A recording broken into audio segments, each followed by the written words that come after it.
Hey, folks, my guest today is Phil Reynolds. He's currently the CEO and co-founder of DevStride. Previously, he led Brightcore to Series B, led by Warburg Pincus at 180 million post, and then he's recently closed 3.3 million pre-seed to build and grow DevStride, which is strategic portfolio management for agile teams. Phil, you ready to take us to the top?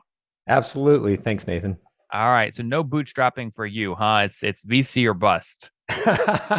Well, I bootstrapped my last company for quite a while, and what I Which one learned in was that that called? process, Brightcore, and so Brightcore was bootstrapped for quite a few years, and we really enjoyed that. We enjoyed growing the company and more, lifestyle. But what I learned at the end of it, by the time I went and raised money, was boy, I could have got a lot done a lot faster had I just gone out and raised money to begin with. And what are some things you could have done faster, you think? And give us some context. Like how many years did you bootstrap and what did you grow revenue to before you raised outside capital? Yeah, so the last company, we started out doing like quoting systems for insurance agents, and we ran that totally bootstrapped for about 5 years. Didn't raise capital Wow. from anyone.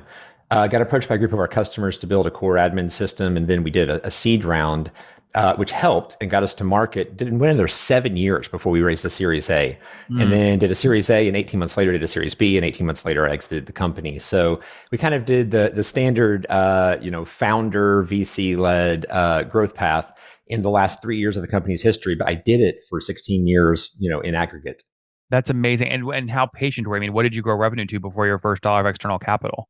Yeah, so before the first dollar of external capital, we were up to about 900,000 a year in Okay. ARR, and then we raised that money, took it to about 5 million, and then went from 5 million to about 20 million, and heading into the Series B. And so it accelerated quite a bit quicker after we raised some money, had some more What resources. what was the growth unlock there? Was it just more like on ads, more engineers? What was it? Yeah, it was a lot of things. A lot of it's product market fit. In so what I did previously was enterprise software. What I'm doing now is very much enterprise software. DevStride is all about orchestrating complex portfolios in agile teams doing really complicated work. Yep. And those enterprise customers need enterprise features, and it's just really difficult to build that with two or three people bootstrapped in a garage somewhere. You need real, professionals with real resources, real access to customers. And so it was just unlocking all of that made a huge difference. Yeah. A lot of founders in 20 during COVID were doing down rounds, right? The world is a Yeah. crazy place. People were like, I don't care, just give me the money. You have, when you look at your Brightcore history, right? 47, 48 million from Warburg pre-COVID, right? And then in the middle of COVID, right? Series C for a lower amount, 20 million. That has signs of a down round all over it, which is not a negative thing. That's your Yeah. job as the founder, is not run out of cash. So just a curiosity, I mean, was it a down round? Yeah. So when Brightcore raised that money, it was one of those, hey, we see winter coming Yeah. and we know that it's going to be a while. So let's go ahead and capitalize now and make everything stabilize the company so we can weather this storm. And it was all the indicators I'm sure everyone else has talked about on your show. We were seeing those same things. Yep. And that was the one that was at the 180 post, right? No, that was actually the Series C round, which is different. The 180 post was a Series B round, and Got it. that was only 18 months after a 60 million valuation on our Series A. So we tripled our valuation in an 18-month window. There Got it. So the 13.5 was the A, the 47.5 was the B. was the B. Yep. I see. So 47 into 180 post. Okay. So you sold about 27, 28% of the business in the B. Yep. That's Yeah. right. Okay. Okay. Fair enough. And then did you stay with the company through exit or you left between B and C? Yeah. So I left between B and C. I wasn't at the helm right at the tail end there. So the C closed a couple of months after I exited the company. Yeah. And now is this your brother you're building this with? You have the same last name. It was my cousin. It was my cousin Chris Ah, Reynolds. Yeah. so he stuck around. No, he didn't actually. He exited the company a year before me. So he exited right after the Series B. He was like, Series B, and the nature of this has changed enough, and I think I want to do something else. And I stuck in there for another 18 months, being founder guy, running the company with the private equity firm, but it was definitely a different world. Oh, what's going on there, YouTube? Good to see you guys. Now imagine this. You love watching these interviews with SaaS founders, but imagine if we took all of the valuation data out from over 2,807 interviews I've done manually. Saves you a lot of time. Well, we've done this. We've built it into the beautiful interface inside of FounderPath. Check this out. I'll show you how you can access this in a second, but you log in, you connect your Stripe account, you see your valuation real time. You can see what it changed over the past 88 days and even set goals for valuation this year.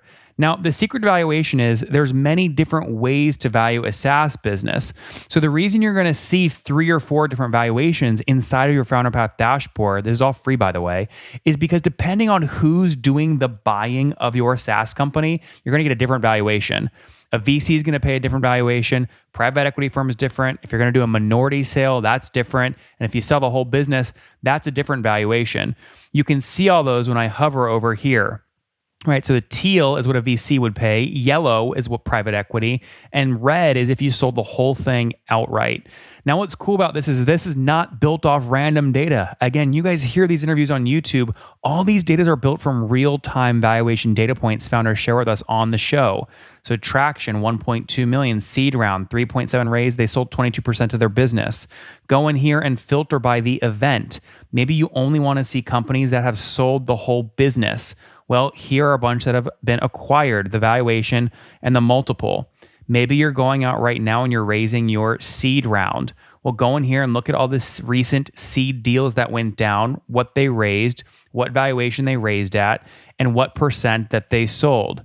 There's never been a larger data set of SaaS valuations than what you can get now inside of Founder Path, and we're thrilled to bring it to you. All right, we're going to go back to the YouTube video here in a second, but if you want to check this tool out, if you want to jump in and sign up, you can check it out for free to get your valuation at this link, founderpath.com/products/valuations.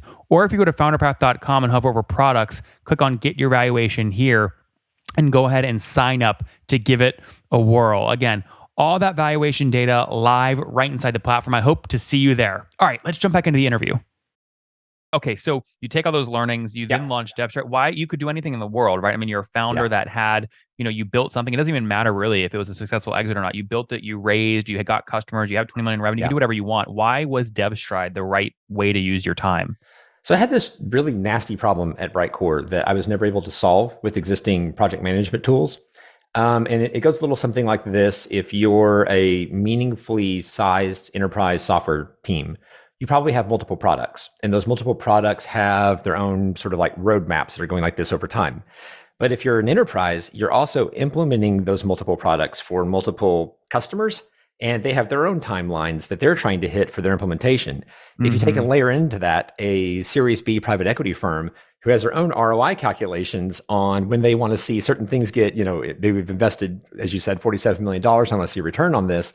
You're not trying to manage kind of this dimensional data problem of I have these projects and it's just one team, one project. I have like an authentication module or I have a payments module or whatever it is, but there's all these different stakeholders that need different things out of it and they'll have different roadmaps.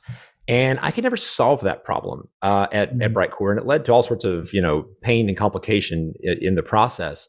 And I wanted to go solve that now. And so DevStride is really in many ways just me scratching my own itch of the single biggest annoyance I had to deal with running and growing my previous company. That makes tons of sense. This is what you call founder market fit, right? This is a very hard thing to get, which and some would argue it's actually more important today than even product market fit. So tell us what you're building today. Tell us about some of the customers that are using you and how they're using you. Yeah. So what we're doing is we're doing strategic portfolio management for agile teams. And what that really means is what makes it different from, I know you've had Zeb on before with ClickUp, and ClickUp's an amazing product. Monday's an amazing product. They're all amazing. They're all solving a different problem than we are. They're solving sort of like, project-based work where I come in and I click things off a task list. What we're really trying to solve is I have these complex overlays on these roadmaps, and I have to assign work to teams. Have one team, but the one team is accepting work for many different work streams, and I have to report out on all those different work streams independently to different stakeholders. So that's what we're doing. We're building a project management tool that solves that particular problem for teams who are trying to, make multiple stakeholders happy in multiple different work streams. So who are the stakeholders that most of your DevStride customers today are reporting out to? Is it the board? Is it a senior engineer? Like who's that stakeholder? Yep, it's going to be typically going to be three. It's going to be the executive at the company who says, "Hey, what are we doing here?" It's going to be the board who says, "What is my ROI on the investment that I gave you?" And it's going to be some number of enterprise customers who say, "Hey, when's my project going to be live? When am I going to be able to implement this system?"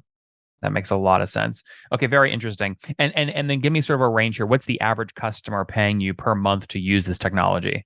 So really, really small right now. So we just announced a pre-seed round last week.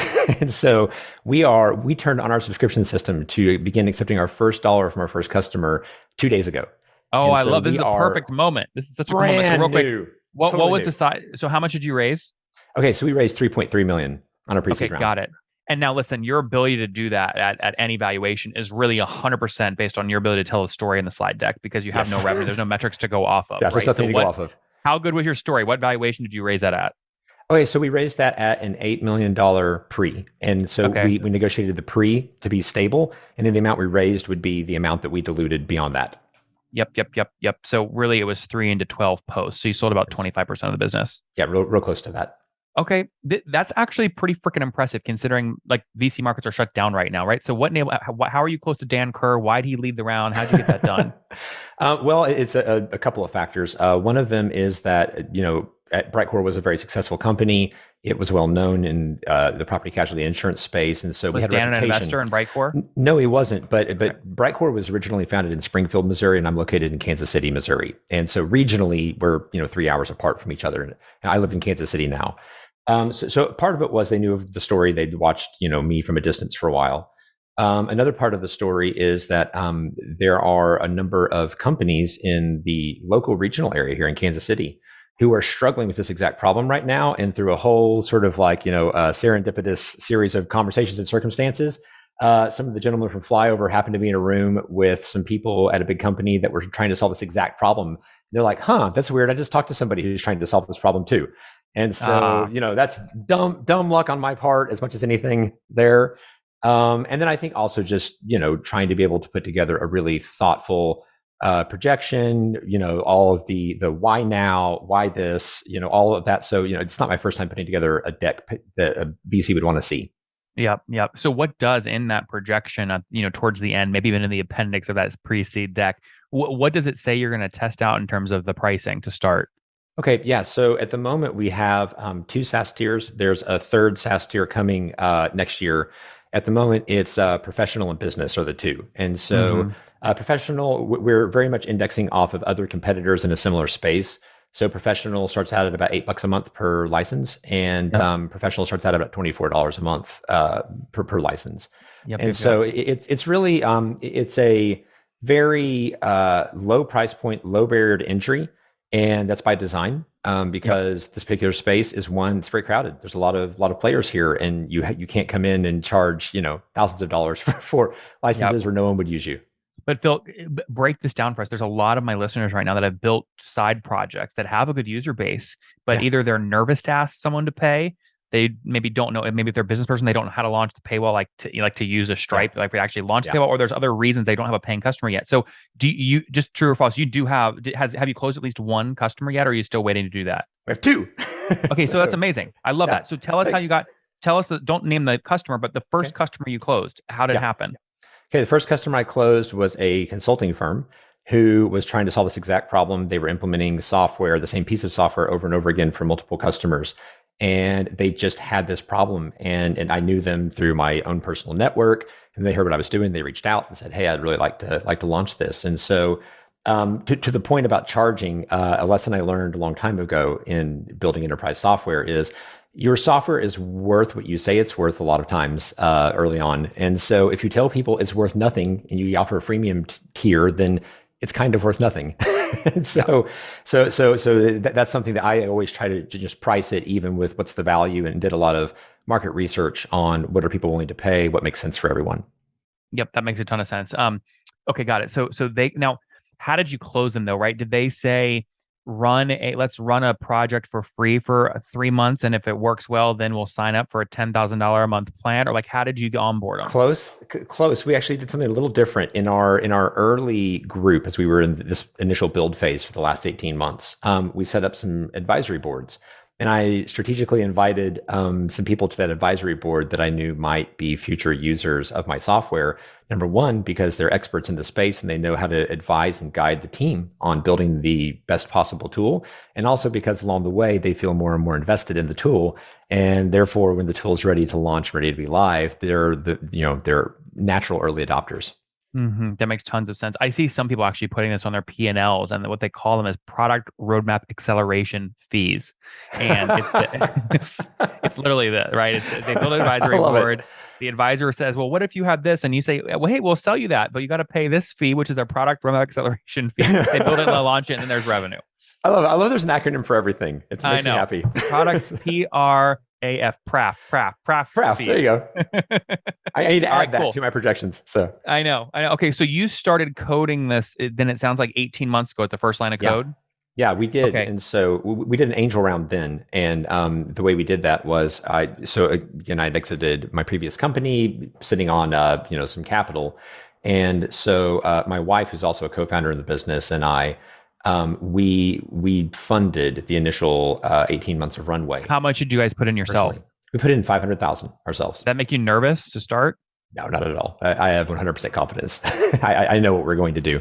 But give that context. I mean, for to a billionaire, 500 grand is nothing. To someone that's a Yeah. college student, 500 grand is the world, right? So Yeah. give us some context for you. Was that like all your savings, or was it a smart Yeah. risk? Yeah. Or No. Yeah. That's 5 to 10% of the okay, total amount of liquid capital I so have available. meaningful, Yeah. but if it fails, it's not extremely painful. You'll be Exactly. fine. Yeah, Exactly. yeah, I can afford for it to fail. Yeah, everyone's different. See, some people they won't have success unless they put everything in. Then they're Yeah. forced to make it work. Other people don't like that stress. They want to take a 5 to 10% risk, like what you're doing, and so that's how they do it. Yeah. Interesting. Okay, so have you already spent that 500K? Yeah, we spent that, and that was technically there's another 50,000 or so of that left. But I mean, right now we raised the pre-seed round on purpose because we needed to do that to accelerate. Yeah, yeah. Okay, that angel round you raised in 2021. How much was that for? So that was the amount I just said, the 500,000 that was. Oh, you funded. were 100% Yeah, of the angel we round. were it was us and the other two founders kicked in a couple, $10,000 each or something. I see. But I see. yeah, I see. Okay, got it. So that was like pre-seed. yeah. Yeah. Truly angel, truly an idea on a napkin at that point. Yeah. Did you put that in? I mean, since it was your money and you controlled the paper, I mean, was that a convertible note? No, actually, I really am a fan of straightforward equity deals. Okay. For a lot of reasons, which we won't get into in this time frame. But I really liked that, and not only that, but I did not ask for any sort of a ratchet or leverage. Yeah. And so the way we set it up, there's myself, my wife, Kuitim Hoja, and another gentleman, Aaron Salaf, who are the founders. There's four of us. And the two of us kicked in the cash. We took 50% of the equity. The other two of them really brought a lot of additional engineering gravitas to the table, and they're fabulous. And so we gave them the other 50% of the equity. That makes tons of sense. Okay, but you're pricing the round here, right? Because it's your own money and it's priced. So what valuation did you come up with for yourself? So that would have been 500,000 for the company at that point in time. So sorry. It would have been $1 million for the company, 500,000 for the 50%. Sorry, $1 million. Yeah. On the total valuation. Yeah. That makes tons of sense. That makes a lot of sense. I love this origin story. Okay, so there's four like co-founders, you, your wife, Yeah. and two folks that helped a lot on the engineering. How many folks are full-time on the team today? Okay, so today there are 7 that are full time. Okay. So we hired 3 more full time in this last month. But we also, one of the things that I've done, and I think it's really powerful shift since I started my last company, which is again 15 years ago now. There are all these subscription-based services now that you can go out and subscribe to. There's people like Pilot that do your bookkeeping, and Gusto that'll do payroll and HR for you, and CorpNet that'll do compliance. And so part of how we're able to do that is we have about 10 different contracting firms that are managing different value streams for us that you would have had to have hired for full time, 10 years ago, and now you can Run me through a couple. Run me through a couple of those. Yeah, so one of them. So let's go. Bookkeeping is Pilot. Compliance is CorpNet. Payroll when it's domestic U.S. is Gusto. Payroll when it's international is Deal. We have obviously legal support through Lowenstein Sandler's our law firm. They're wonderful there. We have marketing, SEO, and all of that through a firm called Tactica. We have Tactica. sales. Spell that. Tactica. Tactica.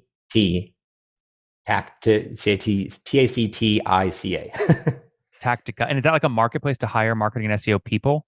No, it's actually a firm out of Kosovo, and one of my co-founders is in Kosovo. I have this meaningful engineering overlap in my previous company, a large team in Kosovo, and so it's actually an amazing place for startups and engineering talent and marketing talent.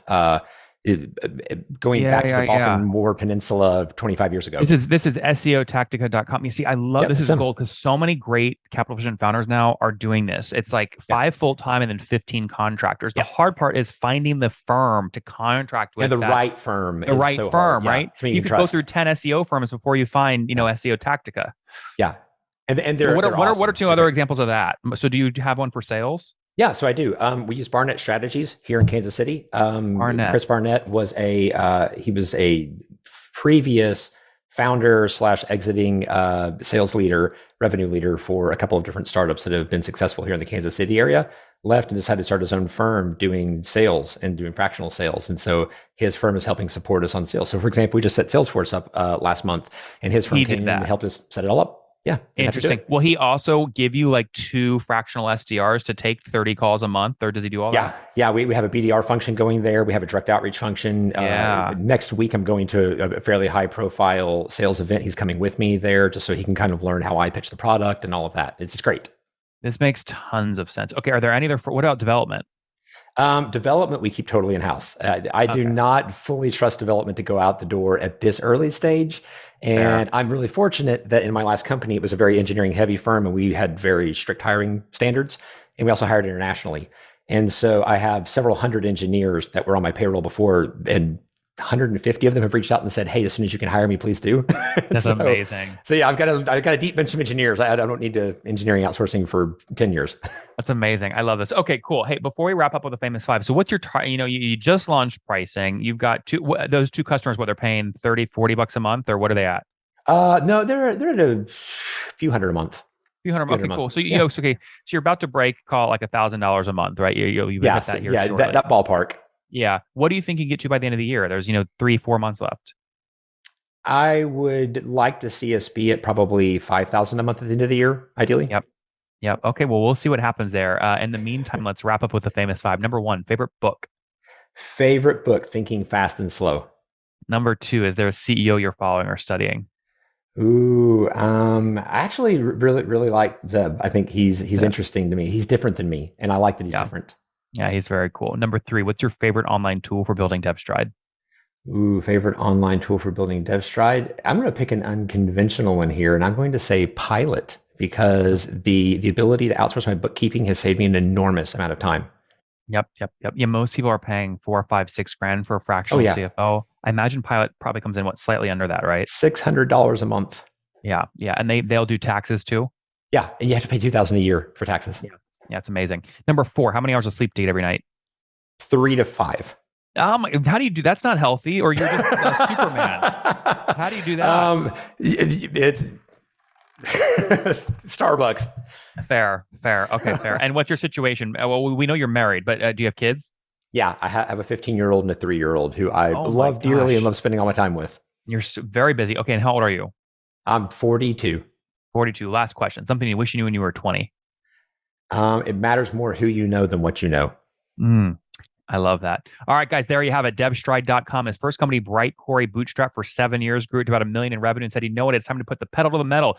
He went out and raised a bunch of capital, grew it to $5 million in revenue, then $20 million in revenue, then left the company, then recently sold. He used a bunch of that money, $500K, him and his wife, to put into the new company, DevStride.com, which helps you manage agile practices to report out to key stakeholders like your board, management, or customers that care about the next product release. He just launched his paywall, which we love. He's got folks right now. He's got about seven full time, another call it 15-ish contractors. Yeah. 3.3 pre-seed round raised at a 12.3 post, sold about 25% of the company, but really focused on now scaling up to $5,000 a month by the end of the year. We'll see what happens. All right, thank you so much, Phil, for taking us to the top. Thanks a ton, Nathan. One more thing before you go. We have a brand new show every Thursday at 1 p.m. Central. It's called Shark Tank for SaaS. We call it Deal or Bust. One founder comes on, 3 hungry buyers, they try and do a deal live, and the founder shares back-end dashboards, their expenses, their revenue, ARPU, CAC, LTV, you name it, they share it. And the buyers try and make a deal live. It is fun to watch every Thursday, 1 p.m. Central. Additionally, remember, these recorded founder interviews go live. We release them here on YouTube every day at 2 p.m. Central. To make sure you don't miss any of that, make sure you click the subscribe button below here on YouTube, the big red button, and then click the little bell notification to make sure you get notifications when we do go live. I wouldn't want you to miss breaking news in the SaaS world, whether it's an acquisition, a big fundraise, a big sale, a big profitability statement, or something else. I don't want you to miss it. Additionally, if you want to take this conversation deeper and further, we have by far the largest private Slack community for B2B SaaS founders. You want to get in there. We've probably talked about your tool if you're running a company or your firm if you're investing. You can go in there and quickly search and see what people are saying.